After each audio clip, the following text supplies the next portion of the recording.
पाहत तुम्ही मस्तपैकी एन्जॉय करू शकता. रेस्टॉरंट वरती असलेली वुडनची सेलिंग आणि आलोय ना मुंबईला. ताजमध्ये नाही घेऊ शकत. ताजमध्ये 600-700 रुपयाला आहे. मुंबई बघा, अख्खी थांबलेली मुंबई, गाड्याच नाही. हा भाग आहे फोर्टचा, म्हणजे CSTचा भाग आहे. CSTला तुम्ही एवढी कमी गर्दी पाहिली का कधीच पाहिली नसा. इथे फक्त आम्ही दोघंच आहे हे बघा, आणि ते पण चाललोय पाय. मला आता कळलं की गावाकडून आल्यावर मुंबईला गोरं का वाजत. त्याचं कारण आता कळलं. इथं आल्यानंतर गरम होतं, घामाने काळा रंग निघून जातो, मग उरतं फक्त गोरा रंग. आणि मग हीच परत गावाला आली की एका दिवसात काळी पडतात. कळलं. तर मित्रांनो, फायनली पोहोचलोय आपण इंटरनॅशनल क्रूज टर्मिनलला. आणि पाहू शकता याच्या अगोदर गर्दी.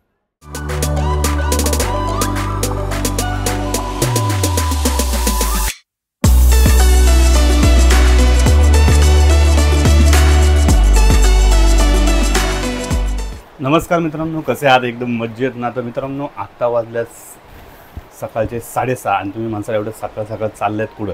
खूप दिवस आमच्या एका जागी जाण्याचा प्रयत्न चालला होता आणि तो प्रयत्न आज खरं तर सक्सेस झाला असं म्हणायला लागलं. आज आम्ही चाललो आहे कॉर्डेलिया क्रूजवरती, मुंबई टू गोवा.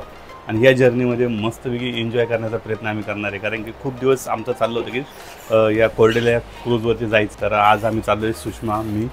तर आता वाजले सकाळचे 6:30. आधी इथून आम्ही जाणार आहे वडगाव रेल्वे स्टेशनला, तिथून जाणार लोणावळा रेल्वे स्टेशनला, आणि लोणावळ्यावरून आम्ही डेक्कन क्यूने जाणार आहोत CSTला, आणि CSTवरनं जाणार आहोत आम्ही इंटरनॅशनल क्रूज टर्मिनलला. तर मित्रांनो, असा हा आत्ताचा प्रवास असणार आहे. तत्काळचं लवकर निघालो आहे, कारण की लवकरात लवकर तिथं पोचायचं आहे, जेणेकरून आपल्याला 5:30 वाजता तिथनं त्याचं डिपार्चर आहे. तर या प्लॅनिंगने आम्ही आत्ता निघालो आहे. संपूर्ण जर्नी दाखवणार आहोत. ही जर्नी तुम्ही मस्तपैकी एन्जॉय करा. चला तर फायनली झालो आपण रेडी, आणि पूर्ण आपल्याला सोडवायला सकाळ त्याची झोपमोड केली. झालं का? चला. आणि आता वाजले 6:45, त्यामुळे आपण पोहोचून 10 मिनटात तिथं, आणि 7 वाजून 10 मिनटांनी आपल्याला तिथं आहे गाडी. तर आपण येतो आता ओला. बाय. तिकीट घरापाशी तिकीट काढतोय आपण. एक गाडी आलेली आहे. जरा पहिलं डिजिटल तिकीट काढण्याचा प्रयत्न करतो. नवीन डिजिटल मशीन आलेली आहे. हे बघा, असं मॅप, युजिंग मॅप, लोणावळा ते.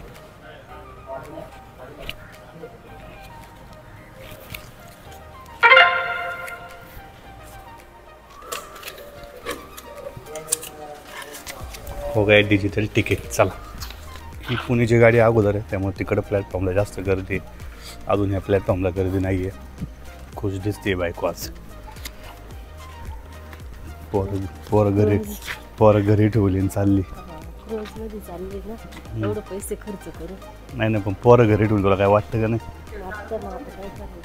मग फास्ट गाडी आली. हे बघा,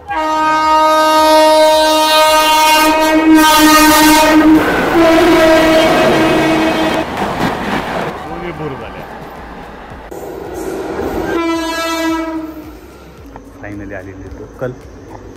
हे बघा,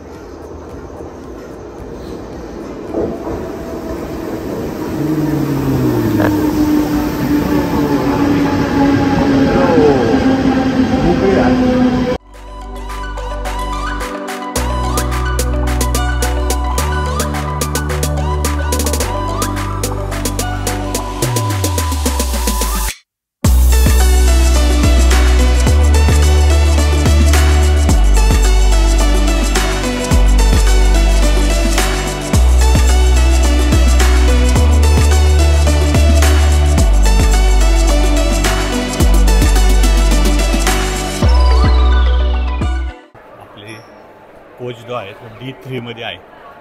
गाडी येईन पुढच्या 10 मिनटामध्ये. हे सगळे इंजिन जोडून टाकेन आता त्याला.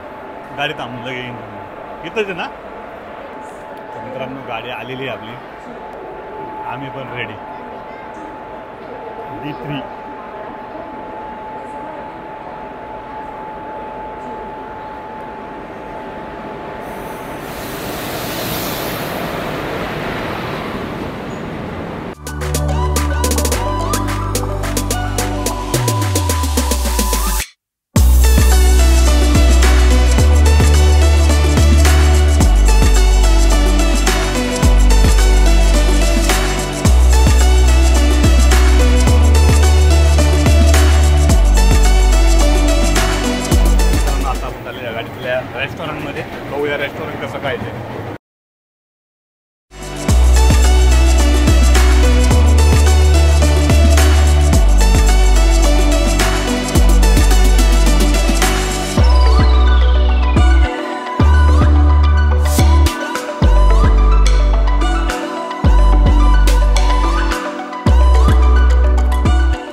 तर मित्रांनो अनेक वर्ष म्हणजे आमच्या घरापासून रेल्वे लाईन दिसते, तिथनं मला डेक्कन क्वीन रोज सकाळी जाताना मी पाहत असायचा. आज 33 वर्ष आले डेक्कन क्वीनला, परंतु आज या गाडीमध्ये बसण्याचा योग आला. आणि महत्त्वाचं म्हणजे आज मी या गाडीमध्ये बसल्यानंतर या ठिकाणी असलेलं त्यांचं रेस्टॉरंट, या आतमध्ये गाडीमध्ये रेस्टॉरंट आहे हे तुम्ही पाहू शकताय. आणि बाहेरचा व्ह्यू पाहत तुम्ही मस्तपैकी एन्जॉय करू शकता. हे रेस्टॉरंट वरती असलेली वुडनची सिलिंग आणि मस्त गार थंडगार असा हा AC रेस्टॉरंट. आणि यामध्ये बसलेलं आहे आम्ही जरा खात. तर मस्त छान अनुभव आहे या ठिकाणी बसण्याचा. असं वाटतच नाही की आपण गाडीच्या एका ट्रेनमध्ये बसून हा सगळा प्रवास करत आहे. कारण की हे रेस्टॉरंट खूप छान आहे, छोटं आहे पण मस्त आहे. आणि बाहेरचा व्ह्यूसुद्धा पाहत, या मोठ्या विंडोमधून आपण हा व्ह्यू पाहतो. आणि पाहत हा संपूर्ण प्रवास आपण कधी करतो कळत नाही. तर आज या गाडीमध्ये बसण्याचा एक नवीन अनुभव भेटला, तर ते म्हणलं तुमच्याबरोबर शेअर करावं. फायनली पोहोचलो आपण CSTला, म्हणजे छत्रपती शिवाजी महाराज टर्मिनसमध्ये. सगळी गाडी आता रिकामी झालेली आहे. चला उठ घ्या.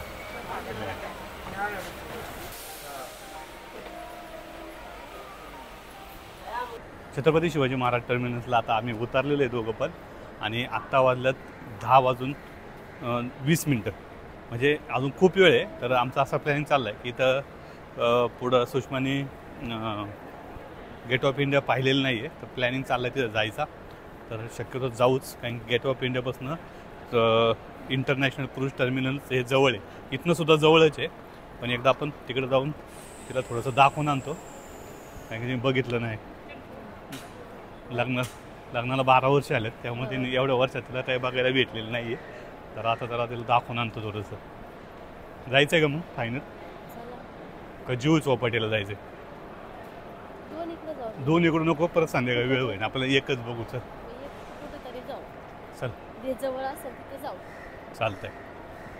चल, गाडी कशी वाटली मग? डेक्कन क्वीन मस्त वाटली ना? इच्छा होती नाही हे बसायचं. आल्यावरती असं वाटलं की AC रूम घ्यायला पाहिजे आपण. तसं काही नाही, कॅन्टीनमध्ये बसून आपण तेवढा प्रवास केला, तिथला आपण मस्त काय तिथला अनुभव पण घेतलेला आहे. त्यामुळे आता काही जास्त गरज नाही AC मध्ये बसायची. तर डायरेक्ट बाहेर जाऊ. इथनं बाहेर टॅक्सी असून टॅक्सीने डायरेक्ट गेट ऑफ इंडियाला जाऊ. सुषमाची पहिली वेळ आहे CSTला पण यायची, त्यामुळे काय फोटोशूट करायला लागणार आहे. आता आपण टॅक्सी बघू, टॅक्सीने डायरेक्ट जाऊ. काय खायचं का तुला? हां, काय खाता नाही तिथं आहे ना, काय खायला तिकडं खायचं असेल का? परत म्हणजे खायला नाही भेटलं. मित्रांनो आज होळी आहे, तुम्ही बघू शकता. होळीमध्ये आज आपण मुंबई माहितीच होळी, हिंदीमध्ये होळी आहे, आपल्याकडे धुलीवंदन. तर आज धुलीवंदन आहे आणि बघू शकताय भरपूर दुकानं सगळी बंद आहे. आणि आपण मुंबई सेंट्रलला आहे. असा म्हणजे अशा प्रकारची मोकळं कधी सेंटरला बघायला भेटत नाही. आता बघा सगळं रोड आणि सगळं एकदम शांत आहे, कारण की सगळी दुकानं बंद आहे. आणि सगळे जे चौक आहे ते आता मोकळे पडलेत, जास्त अजिबात ट्रॉफिक नाही आहे. इकडला पण भाग बघू शकताय. अशा पद्धतीने आज होळीच्या दिवशी आम्ही चाललो आहे फिरायला. वा, आणि बघा डबल डेकर खूप कमी पाहायला भेटतात, काय ज्या राहिल्यात त्याच. आता ही सुद्धा इलेक्ट्रिकच आहे, पण AC आहे, AC डबल डेकर. छान.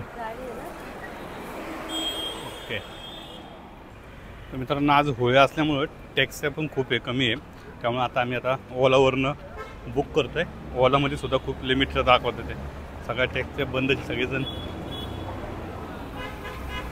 UP बिहार इकडले असल्यामुळे होळीचा सण त्यांच्या दृष्टीने खूप जोरात असतो. त्याच्यामुळे आज टॅक्सीवाल्यांना सुट्टी आहे. एकदम भेटला आहे, बघू आता काय होतं आहे. मित्रांनो टॅक्सी मिळालेली आहे आम्हाला. ओला बुक करत होतं, पण त्याच्याऐवजी त्या डायरेक्ट भेटलेली आहे.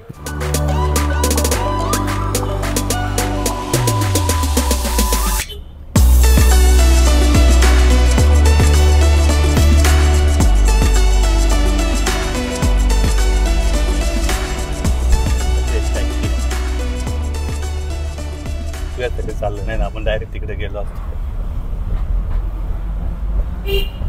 ट्रॉफिक कमी आहे ना तशी.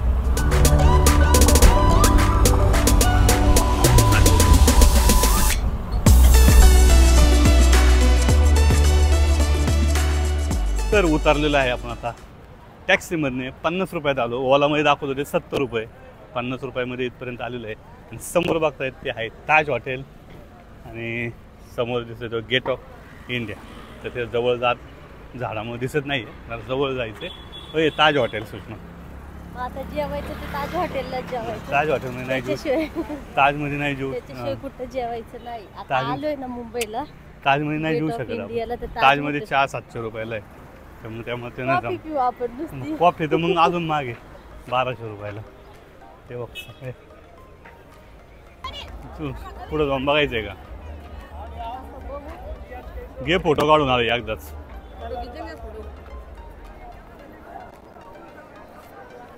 ऊन लागतंय रे पण.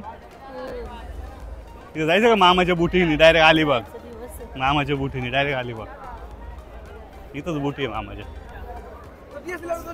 ताज घे. ताज पैसे घेऊ.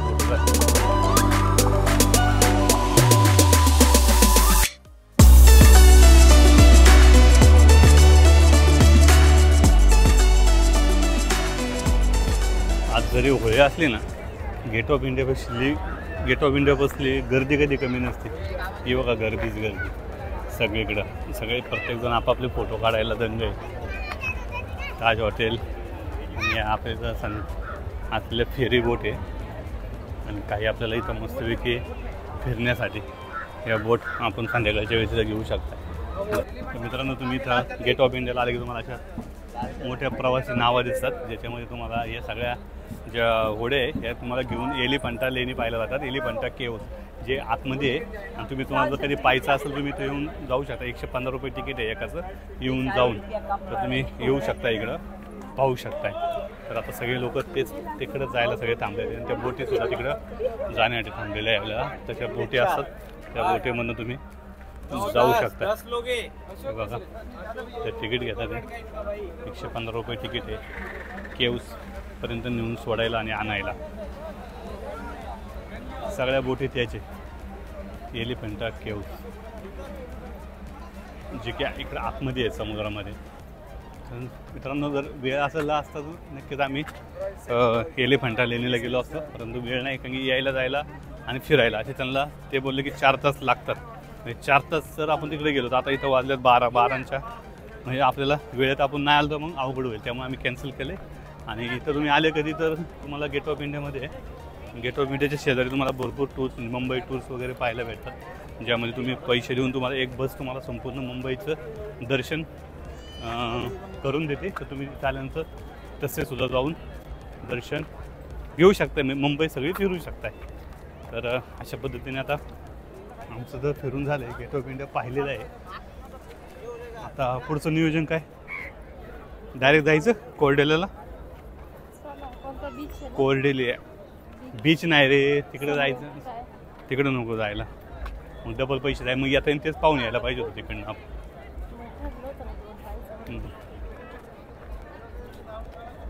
नको, आता आपण डायरेक्ट कोरडेल्याला जाऊ. काहीतरी खायचं का आपण पहिलं थोडंसं? हां, काहीतरी खाऊ थोडंसं. खाण्याची पण गरज आहे ना. बघा सगळे फोटो.